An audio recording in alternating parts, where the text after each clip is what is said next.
Martz, Principal Romeo Middle School. I'd like to take a few moments of your time to discuss our Return to Learn plan. As you can see from this document, this plan covers Romeo students grades 6th through 12th grade.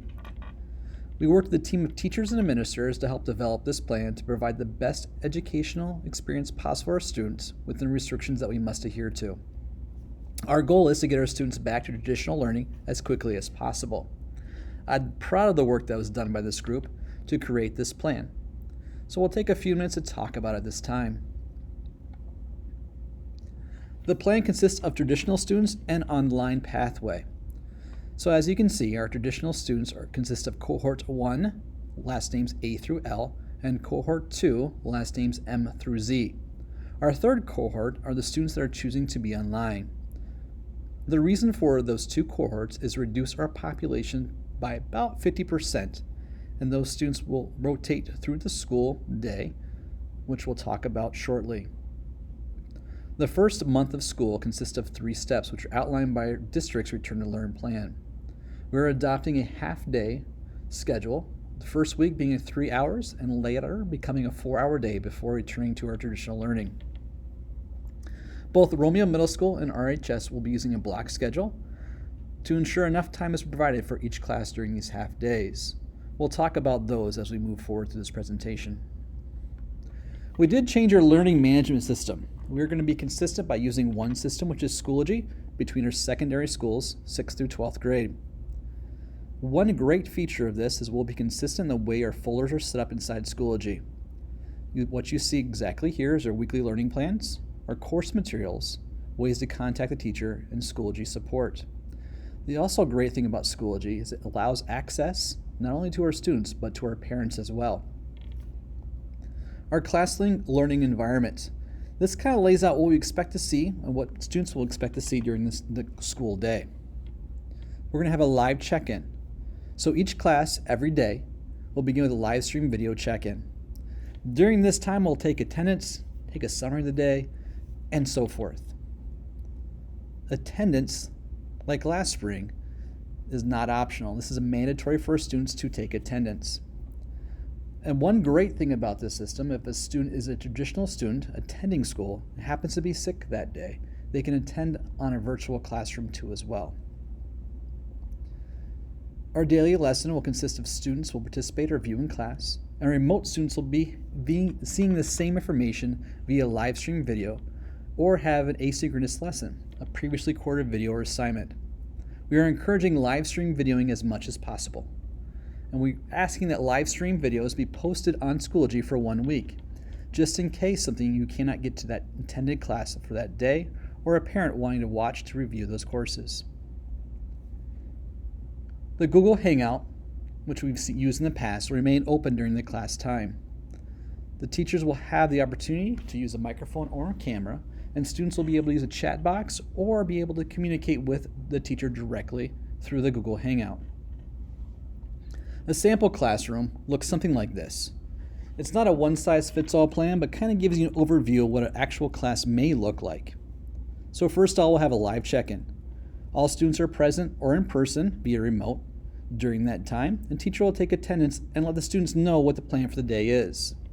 Possible review of the previous lesson, a homework check, providing feedback that the students may need, a live lesson, stream remote to our remote students, streamed live to them.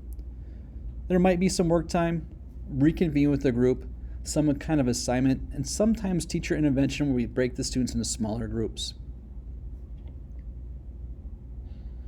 In our Return to Learn plan, it's going to exist exactly like traditional school in regards to grading. Students will receive a grade, and they will be getting regular feedback during this time. We're asking our teachers to give at least one minimum grade entered in PowerSchool each week. Student and parent expectations. During this time, we expect students to attend class regularly, in person or remote, depending on which cohort they're in. Traditional students, if they happen to be sick during that day, can attend remotely. We ask that they have active participation in class and complete and submit work on time. Parents, we'd like you to check PowerSchool to keep up on students' grades, and Schoology regularly to see what's happening in the courses. And our teachers will have grace and understanding as we navigate something we have never done before. So let's talk about our actual schedule. So our return to learning plan talks about several steps. And the first step is our orientation days, which consists of August 31st through September 3rd. These 4 days will consist of a 3-hour day where we'll see 4 classes in the Romeo Middle School. We'll be using a different block schedule during this time, which we're going to call red and white day.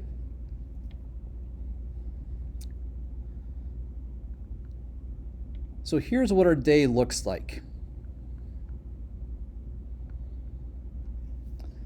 So at Romeo Middle School on the left-hand side, you see our 3-hour day and the time slots that are there.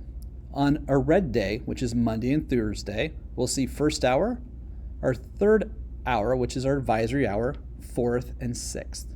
On our white days, which are Tuesday and Wednesday, you'll see second period, our advisory again, fifth and seventh hour. To kind of give you a better idea of this, you can look on the bottom chart here.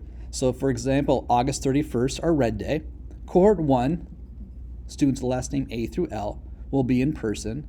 Cohort 2, which are additional students as well, M through Z, will be remote, and so will cohort 3. Instruction will be given to those students every hour during that time. So students will get up at 8:15, go to first hour, remote or in person, and so forth throughout the day. As you see on our white day, September 1st and September 2nd, you're going to see those students arrive to school. Cohort 1 will be remote, cohort 2 in person, and cohort 3 remote. These students will still show up in that schedule of 8:15 to 11:20 during that 3-hour day.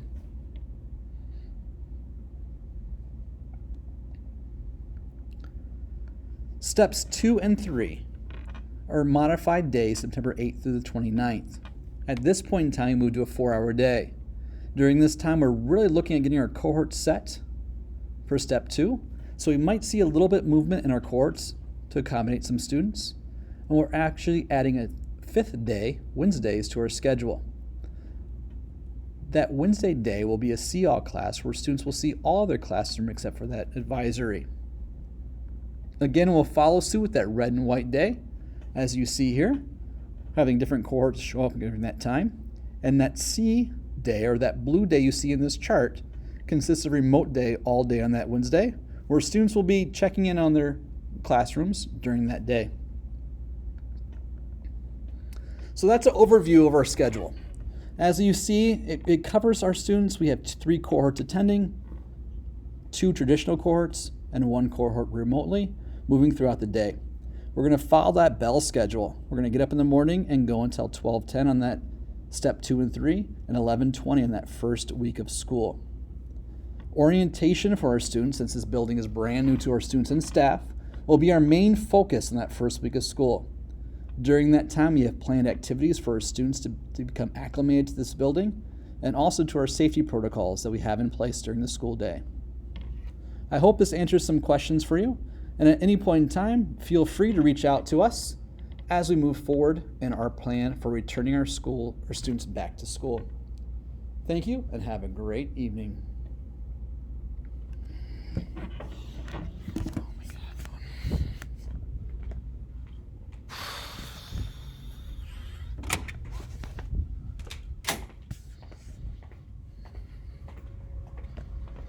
God.